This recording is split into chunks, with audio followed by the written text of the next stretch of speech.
AP EAMCET 2025లో ఇప్పుడు మనం ఇక్కడ చూస్తున్న మార్క్స్కి అసలు సీట్ వస్తుందా, క్వాలిఫై అవుతారా, ఎన్ని మార్క్స్ వస్తే క్వాలిఫై అవుతారు, ర్యాంక్స్ ఎలా రిలీజ్ చేస్తారు, ఐబీ మార్క్స్ కలుపుతారా లేదా, అవన్నీ చూద్దాం ఈ వీడియోలో.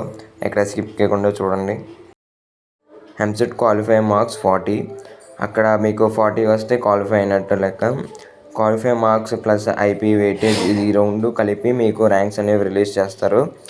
మీకు ఇది నార్మలైజేషన్ చేసి రిలీజ్ చేసి తర్వాత ఐపీ మార్క్స్ కూడా కలిపి 600 అంటే మీకు సంస్క్రిట్, ఇంగ్లీష్ ఉండదు. ఓన్లీ మ్యాథ్స్, ఫిజిక్స్, కెమిస్ట్రీ అందులో 600 తీసి ఇక్కడ మీకు వచ్చిన ఎంసెట్లో వచ్చిన మార్క్స్ ఇవన్నీ కలిపి మీకు ర్యాంక్స్ అనేవి రిలీజ్ చేస్తారు. అండ్ 39, 40, 40+ వచ్చిన వాళ్ళందరూ పక్కా క్వాలిఫై అవుతారు.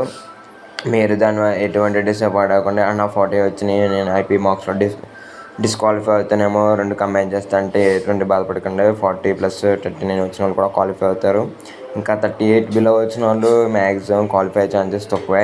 నార్మలైజేషన్ చేసినప్పుడు మీకు ఎక్కువ మార్క్స్ వస్తేనే మీకు ఛాన్సెస్ ఏమైనా ఉంటాయి క్వాలిఫై అవ్వడానికి. మీకు మ్యాక్సిమం హార్డ్ షిఫ్ట్ అయినా కూడా కొన్ని ఛాన్సెస్ ఉంటాయి క్వాలిఫై అవ్వడానికి. లేదు మామూలు షిఫ్ట్లో 38 అంటే ఇంకా నో ఛాన్సెస్. సిఎస్టీ స్టూడెంట్స్ అయితే there is no qualify marks. మీకు ఎన్ని మార్క్స్ వచ్చినా కూడా క్వాలిఫై అవుతారు, సీట్ వస్తుంది. అదే మీరు ఒకవేళ అదర్ క్యాస్ట్ వాళ్ళు అయితే 39, 40+ అబోవ్ వస్తే కానీ క్వాలిఫై అవ్వరు. అదే ఎస్టీ స్టూడెంట్స్కి అయితే క్వాలిఫై మార్క్స్ ఉండవు. మీరు కన్ఫామ్గా 39, 40+ అబోవ్ ఉండాలి, అప్పుడే మీకు సీట్ వస్తుంది, క్వాలిఫై అవుతారు.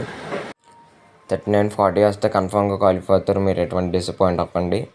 సో మీకు ర్యాంక్స్ అనేవి చెక్ చేసుకోవాలంటే కింద డిస్క్రిప్షన్లో పెడతాను. ర్యాంక్ ప్రొటెక్టర్ ఒకసారి వెళ్ళి చెక్ చేసుకుని మీకు మార్క్స్కి ఎన్ని ర్యాంక్ వస్తుంది, ఎంత ర్యాంక్ వస్తుంది, ఏ కాలేజ్లో వస్తుంది అన్నది. సో ఎవరు డిసప్పాయింట్ కన్ఫామ్గా క్వాలిఫై అవుతారు. మీ అందరికీ మంచి కాలేజీలో సీట్ వస్తుంది. సో మన ఛానల్ సబ్స్క్రైబ్ చేసుకొని మీ ఫ్రెండ్స్కి షేర్ చేయండి. బెల్ ఐకాన్ కూడా ఆన్లో పెట్టుకోండి. మీకు నాకు తెలిసిన ప్రతి ఇన్ఫర్మేషన్ మీకు అందిస్తూనే ఉంటాను.